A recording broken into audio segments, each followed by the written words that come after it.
In a near-distant future, 8 high-profile gamers are called to be reunited at the top of a luxury building. They are all offered a winning prize of $100,000 after participating in a new game called the Call Up. When all members arrive at the meeting place, a robotic voice on the ceiling greets and asks them to sign in on tablets with their usernames, and that from now on, they will be referring to each other as such. They are asked to dress in high-end motion capture suits. Adam, the most excited gamer there, is mocked about his fatness during the undressing, and Carl shows a severe burn scar around his ribs, explaining that his user's name comes after his girlfriend's cat. Once they all suit up, they enter a large, white room with a big scanner in it. They must enter inside the scanner and say their users' names. They're now able to get the high-tech armor. The gear suits are made with advanced technology that allows the player to become fully immersed in the game. Adam comments that these suits were only available to the millionaire elite, but for some reason they were selected to try them out. Zahid loses the thrill of being part of it because of his nickname,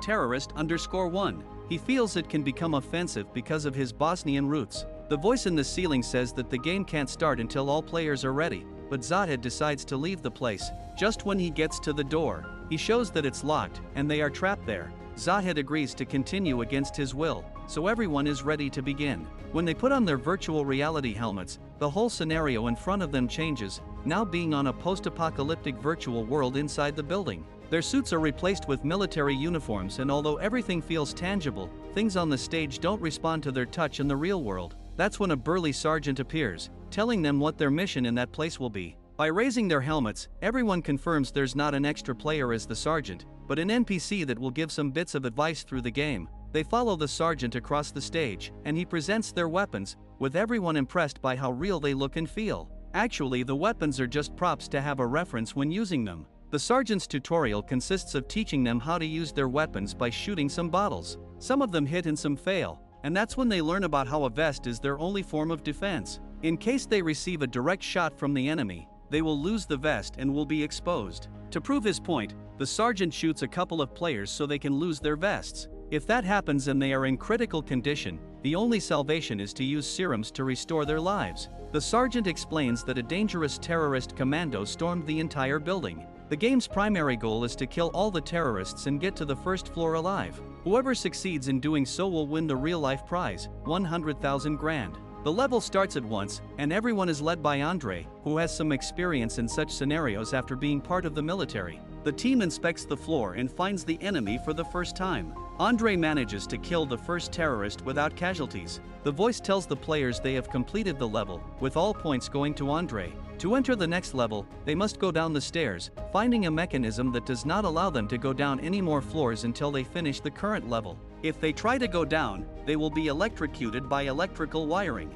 The new scenario is similar to the previous one, but with new guns for the players, so Andre teaches the group how to use them. Level 2 involves hiding, dodging, and preparing a counterattack to defeat the terrorists, who possess new weapons as well. After saving Adam from a direct hit, Andre loses his vest, making the best player exposed to any further wounds. Taylor is faced with the terror of the game's realism. She goes by the username Slayer Girl, but reveals to everyone that she is not who she says she is. Apparently, she replaced the real Slayer Girl, so she doesn't belong there and wants to get out of the game as soon as possible. She is calmed down by Shelly, the other gamer girl, who says that nothing of that is real and it's just a simulation. Despite this, Shelly thinks the gunfire feels accurate when she fights one of the terrorists. This terrorist ends up being killed by Carl, having his first victory, but it does not last long, as he receives a surprise shot in the back. Carl gives up, asking the NPC to leave him alone, but the enemy shoots him again, almost at point-blank range to knock him to the ground. Before the situation gets worse, Shelly saves Carl, who agonizes on the floor. Carl's response not only ends up being quite exaggerated but also borderline traumatic. The damage received is not only noticeable in the game but in real life, as if a bullet had really hit him. Shelly removes her helmet to make sure everything is okay, and to her surprise, Carl has no apparent damage on the outside. The pain perpetuates until Andre appears and gives him his serum to heal. In the game, the bloody hole and the puddle around Carl are restored immediately, feeling better but still traumatized by the experience. They all take a break and have a meeting to discuss the possibility of everything being part of a reality TV show. Zahid panics and fails to try to take off his suit, which seems to be quite tight and embedded to the body. He theorizes that this is a human test for Andre's out-of-nowhere weapons company. Some people still think it's a shame, and even if it is truthful, they care too much about the prize money to stop playing. The tension against Andre increases, and he chooses to leave after facing heavy accusations, leaving them all to their fate. With his helmet raised up and staying in the plane of the real world, an angry Andre goes to the bathroom, not realizing the game still goes on. He is surprised in front of the mirror by several revived NPCs, and he only has time to lower his helmet before taking a direct hit. Everyone is alerted that the new level has begun. As soon as everything starts, Edward is shot, falling wounded to the ground. Luckily, he has a serum that uses to heal himself. Taylor tries to get out through the level obstruction, but her plan is frustrated because of the electric wiring. All perform random actions, with Adam throwing a grenade that manages to hit the terrorists, the only successful move of the round. The next scene shows Andre trying to look for help while crawling on the ground, but only feels himself slowly bleeding to death. The voice in the ceiling tells the players they passed level 2, with Adam getting the higher score. That's when they hear Andre's cries for help in the distance. Before being struck down by internal pain, Andre manages to hear a timer counting down. Once the timer ends, it discharges a high-voltage current from the helmet into his brain, causing Andre to convulse to death. The others find him lying on the ground, unable to save him,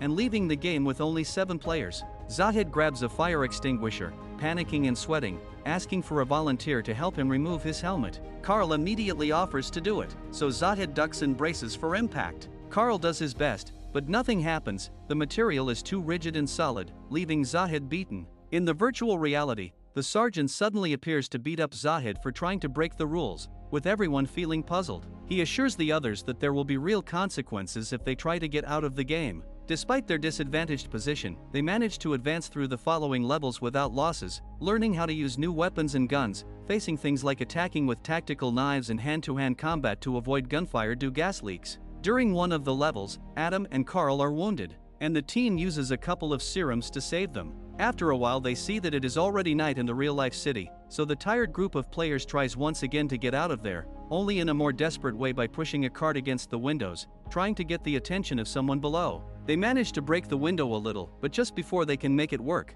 the sergeant attacks again the insurgent 𝐓𝐡𝐢𝐬, only this time the damage ends up being more realistic than usual, and ends up breaking his leg badly in real life. 𝐓𝐡𝐢𝐬 asks the others to hide him for the following levels and continue by themselves. After a few moments, he dies of blood loss. The new level starts and Marco, the most ruthless player, falls after a brief encounter with the enemy. Shelly gives Marco her serum to save him while Taylor, who remained hidden to avoid conflict and damage, realizes that an enemy is behind her, so she decides to counterattack. Amid the whole chaos, Carl talks with Shelly, realizing from her identification that she has no family, and Shelly confirms this by saying that her parents are deceased. Carl also comments on how he is alone as well, with Adam saying that he lives with his grandmother with Alzheimer's, Marco is divorced, and Edward is an only child and an orphan. They deduced that by being illegal, 𝐓𝐡𝐢𝐬 had no safe place to go either, discovering that they were picked for the game due to their lonely condition and no one will search for them in the worst-case scenario. For the next level, they find the sergeant beating and torturing a hostage from the terrorist commando in a different room.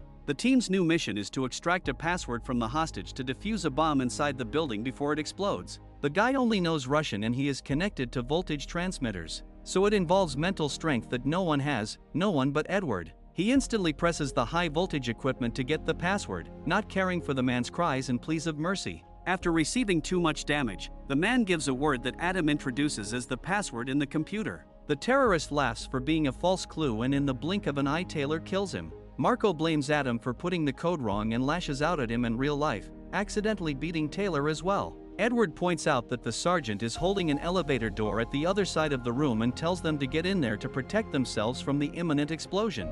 During their descent, the elevator stops abruptly, and they try to force their way out. Marco holds the door but leaves Adam behind with him for screwing up the password level early. From now on, the two of them advance several levels at once on the elevator, not without some friction along the way. At the same time, the rest of the team reach a place with more weaponry and continue the level. For the next test, the terrorists throw a smoke grenade, which seems to trigger a painful memory in Carl. They hide and he tells to Shelly he lost his girlfriend in a fire trying to save her, explaining the scars in his body. Meanwhile, Marco makes of Adam a walking decoy, marching first if a terrorist shows up, and just as they thought, one appears. Marco pushes Adam until falling, but nothing happens, as he has no bullets. The terrorist responds and shoots Adam in the side. After a few moments, Adam dies, leaving the game with only 5 players. Taylor finds a serum but she's intercepted by Marco, who demands it. Upon refusal, Marco lashes out sharply at Taylor, commenting on how much she resembles his hated ex-wife.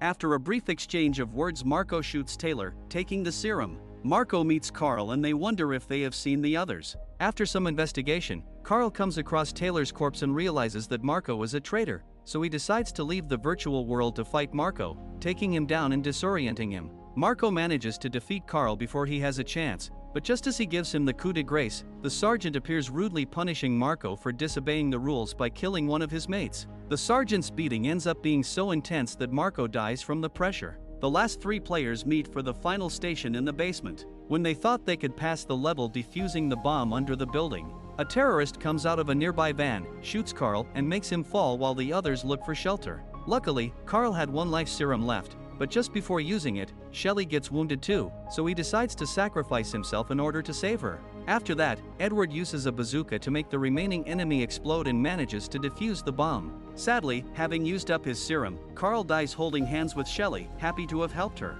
At the end of the game, the sergeant appears in his formal uniform, congratulating them on reaching the home stretch. To Shelley's surprise, Edward repeats the sergeant's speech, showing that he was a real traitor in the operation to unknown purposes. The game concludes, the virtual world fades away, and men in black uniforms arrive to dispose of Carl's lifeless body. Shelley tries to defend herself, but she's immediately dragged to the sidelines. All the players' information is erased from the database, just like they never existed. Upon waking up still in the parking lot, Shelley has a conversation with Edward. He admits to her that he didn't believe they would make it to the end, but she criticizes him that they are all dead and it's not worth the try. Edward clings that at least he gave meaning to the lives of the deceased players and that no one will ever believe Shelley, even if she decides to go to the police. He sends one of his employees to sedate her again, but just before the man does it, she fights back, steals his gun and escapes. With all the tactical knowledge she learned throughout the game, Shelley shoots at the lights and hides in the parking lot. Edward sends his henchmen after her,